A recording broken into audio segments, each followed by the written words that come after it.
While I was walking through the French market with my mom and my sister, I realized that we were surrounded by different options of food, each and every one that looked appealing, but different altogether. Once we sat to eat what we had gotten, I noticed that the people that were sitting around us were all eating different kinds of food. Everyone had chosen what they really wanted, what they thought would make them feel good, happy even. However, no one was eating the same thing as someone else, even if they all looked satisfied with their choice. In the case of my mom, my sister, and I, we were all sharing our food. Even though the three of us had chosen different dishes, we ended up satiated and happy. In that moment, I thought how this situation could be an analogy of the choices people make when they find themselves in leadership positions. Some people make choices that will result benefiting them only. Others, however, choose the road that produces results that will benefit them and the members of their group. Thus, the choices that people make as leaders determine the path they and their group follow in order to achieve their common goal.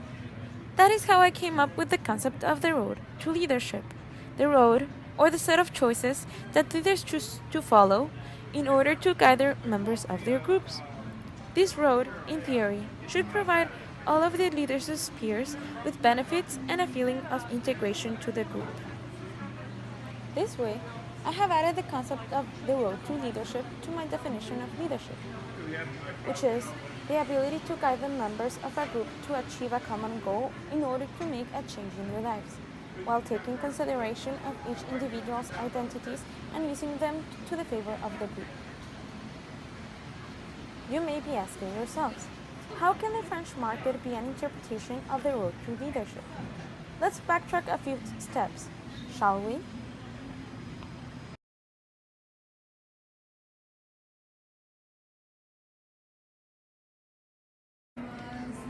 The road to leadership starts with an individual, someone who realizes there is an injustice being made towards a certain group and wants to make something about it.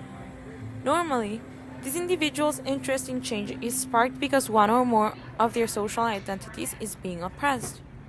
Being aware of one's personal social identities is key for the road to leadership, as it is the motivation that drives our future leaders towards social change. Their ideal is the change they want to see in the world, which guide the choices they make from that point onward. However, whatever the goal is, an individual cannot make social change happen on their own. They need a group who has the same kind of values and that has been affected by the same experiences of oppression as them. Again, this is where the social identities come in, because it is commonalities that bring people closer to one another and help them understand what they are striving for. Once the group has integrated and formulated a concrete idea of what social issue they are striving to change, they have to organize in such a way that their future plans result in effective actions and assertive decisions. This is where choices play the most important role, as they can determine the outcome of the actions taken by the members of the group. In order for most members of the group to be in agreement of what they want to change and how they plan to approach this, a member must take a step forward in order to make sure that everyone feels supported, integrated, and aware of how the group is going to interact. This member must be aware not only of his own social identities, but of the social identities of each of the members of their group. This leader must not only be a role model, but also an active ally, someone who the group can rely on and can look up for support. The next stop in the road to leadership is determining the actions that will create change in society. This is where the leaders and all the members of their group must agree on what actions they are going to take in order to make change happen. Such actions include being informed about the latest events related to that social issue, raising awareness among the rest of society of how oppression affects the members of the group and what they can do to help, giving a hand to other members of the same identity group, whether it be by listening to their problems and encouraging them to join the social change group, or by giving them the resources they need to lead a better life. It is the small acts that the group performs that will allow them to create a foundation for their movement, in addition to giving them the opportunity to engage with society and to experience firsthand how to solve the issues that they may encounter. Conflicts and disagreements may arise, and so may doubt and discouragement. But it is the leader's job to be able to keep the group together and on track, so that they may be well on their way to create change. Now that the concept of the road to leadership has been defined, let's look at how the concept of the road to leadership can be applied.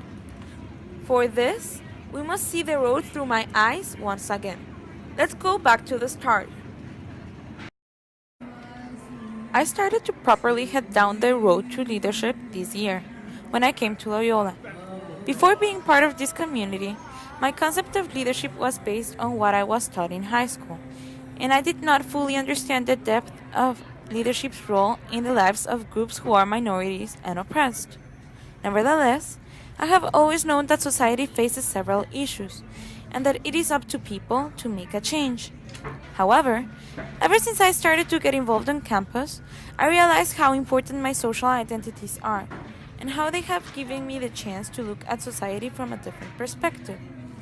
As a biracial woman who comes from a third world country, I can relate to some of the social groups that society has oppressed throughout history. In addition, the relationship between leadership and social identities has been a focus in both my ELPS class, as well as a recurrent topic in the Emerging Leaders program I participated in this semester.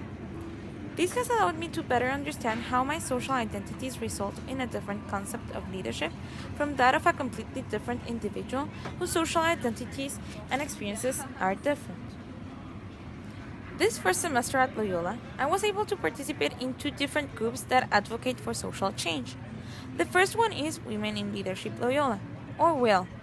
Being a member of WIL has opened my eyes to the challenges that women face every day, some of which I had never thought about before, and has put me in contact with what real activism is like, performed so that women at Loyola have a space where they can feel safe and welcome. Will has also given me a direction regarding my major, as being exposed to women's challenges has sparked in me an interest in women's and gender studies. The second group I'm part of is the Oakdale Lakeview Pantry, my service site. As I completed my service learning hours, I was able to engage with people with different backgrounds that all had come to the pantry looking for a welcoming and effective environment. As a volunteer, I was able to understand how leadership is enacted even in the smallest of acts, and that one does not have to be in a position of authority to perform leadership. Thus, being around the clients at the pantry and getting to know them better reassured me that what the pantry offers to them is more like an opportunity to improve their and their families' lives. Thus, the pantry encourages their volunteers to change a family's reality in order to make a change in society.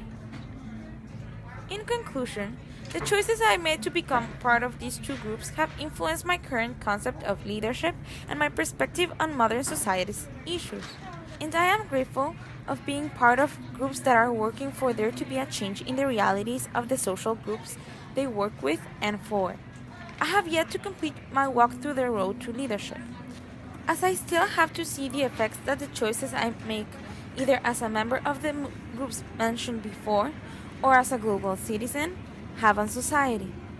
But it is my evolving understanding of leadership and my recent involvement in social change groups that have directed me to the right path, allowing me to take the first steps towards social change.